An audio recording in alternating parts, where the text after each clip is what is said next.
విజయవంతం చేద్దాం, విజయవంతం చేద్దాం, విజయవంతం చేద్దాం, యువ సంగ్రామ సదస్సును విజయవంతం చేద్దాం, యువ సంగ్రామ సదస్సును విజయవంతం చేద్దాం, యువ సంగ్రామ సదస్సును విజయవంతం చేద్దాం. నిరుద్యోగుల ఐక్యత, వర్ధిల్లాలి, నిరుద్యోగుల ఐక్యత. వర్ధిల్లాలి.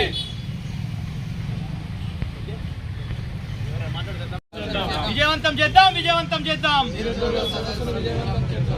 జై తెలంగాణ, జై తెలంగాణ, జై తెలంగాణ, జై తెలంగాణ.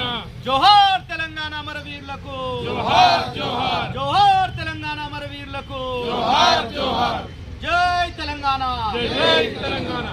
విజయవంతం చేద్దాం యువ సంగ్రామ సదస్సును, విజయవంతం చేద్దాం, విజయవంతం చేద్దాం యువ సంగ్రామ సదస్సును, విజయవంతం చేద్దాం, విజయవంతం చేద్దాం యువ సంగ్రామ సదస్సును, విజయవంతం చేద్దాం, విజయవంతం చేద్దాం. రాష్ట్ర ప్రభుత్వం మోసం చేస్తూ ఉన్నది. ఎందుకంటే 2 లక్షల ఉద్యోగాలు ఇస్తామన్నది మర్చిపోయి వీళ్ళు ప్రతి నోటిఫికేషన్కి 5,000, 10,000 అంటే సరిపోదు. ఆయన చెప్పిన మాట ప్రకారంగా 19,000 పోలీసుల ఉద్యోగాలు నియామకం చేపట్టాలని రాష్ట్ర ప్రభుత్వానికి డిమాండ్ చేస్తూ ఉన్నాము. 5,000 అంటే డీజీపీ కానీ ఆర్థిక శాఖ కానీ 19,000 ఉద్యోగాలు అంటే వీళ్ళు 5,000 ఉద్యోగాలు చూపిస్తూ ఉన్నారు. నిరుద్యోగులకు మొండి చేయి చూపిస్తూ ఉన్నారు. అందుకే రాష్ట్ర ప్రభుత్వానికి ఈ యొక్క సభను ప్రతి నిరుద్యోగులు పాల్గొని విజయవంతం చేయాలని మనము గోడపత్రికను రిలీజ్ చేస్తున్నాము. ఎందుకంటే గత ప్రభుత్వము మనకు ఇచ్చిన నోటిఫికేషన్లను భర్తీ చేసి 2 లక్షలు భర్తీ చేస్తున్నా అని అందరికీ మోసపూరితమైన వాదనలు చేస్తున్నారు.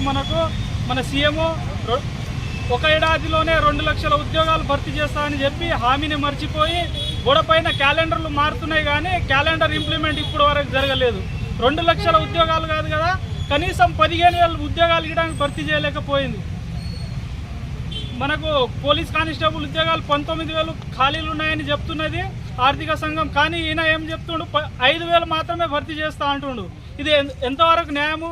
కాబట్టి నిరుద్యోగులు ఎంతోమంది ఎదురు చూస్తున్నారు ఉద్యోగ నోటిఫికేషన్ కోసము. కాబట్టి వెంటనే 2 లక్షల ఉద్యోగాల భర్తీ చేయాలని ఈరోజు మనము 18 తారీఖున ఈ యువ సంగ్రామానికి అందరూ హాజరై పెద్ద ఎత్తున నిరుద్యోగం యొక్క గళాన్ని వినిపించాలని కోరుకుంటున్నాను.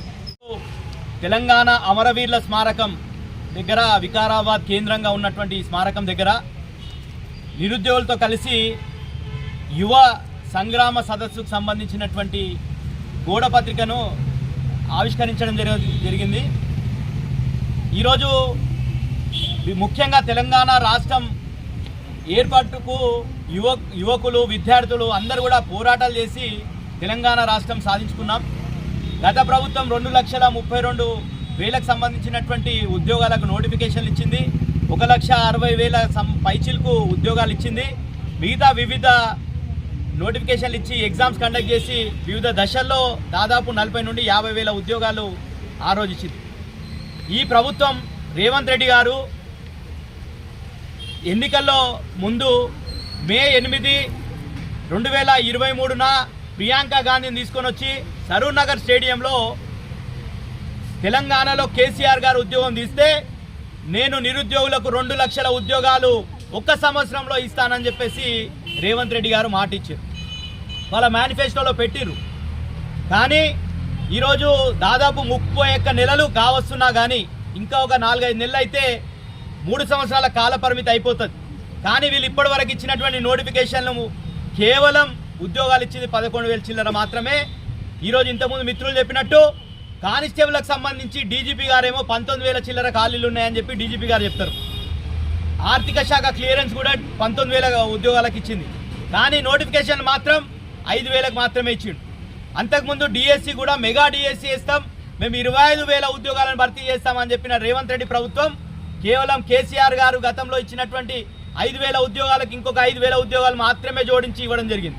ఈరోజు నిరుద్యోగుల ఉసురు పోసుకుంటున్నటువంటి రేవంత్ రెడ్డి గారికి నిరుద్యోగులు మొత్తం కూడా కంకణబద్దులై ఈ సభను విజయవంతం చేసి నిరుద్యోగుల్లో ఉన్నటువంటి ఆవేశాన్ని, కోపాన్ని ప్రదర్శించాల్సిన అవసరం ఉంది.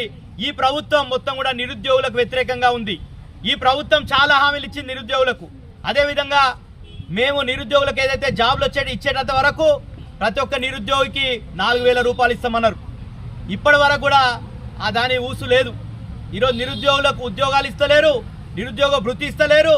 ఈరోజు రైతులు కనీసం రైతులు పండించుకుంటామంటే రైతులకు కూడా ఆ నీళ్లు ఆంధ్రాకి ఇస్తున్నాడు తప్ప తెలంగాణలో పంప్ హౌజులు స్టార్ట్ చేసి తెలంగాణ రైతాంగం నీళ్ళు ఇచ్చే పరిస్థితి లేదు.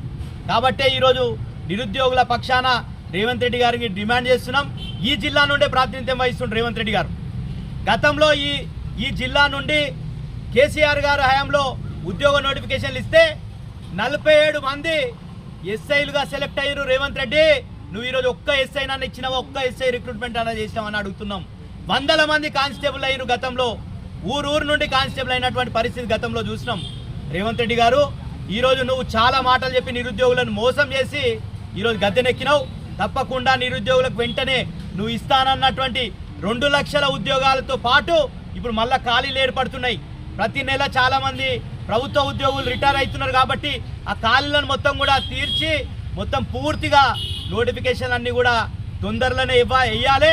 లేని పక్షంలో నిరుద్యోగులంతా కూడా నీ ప్రభుత్వానికి వ్యతిరేకంగా, నీకు వ్యతిరేకంగా తప్పకుండా పోరాటంలోకి దిగుతారని చెప్పేసి ఈ వికారాబాద్ కేంద్రంగా హెచ్చరిస్తున్నాం. వికారాబాద్ అంటే పోరాటాల గడ్డ. వికారాబాద్లో చాలామంది సమైక్యవాదులను ఆ రోజు ముఖ్యమంత్రులను మంత్రులను తరిమి కొట్టినటువంటి గడ్డ ఈ ప్రాంతం.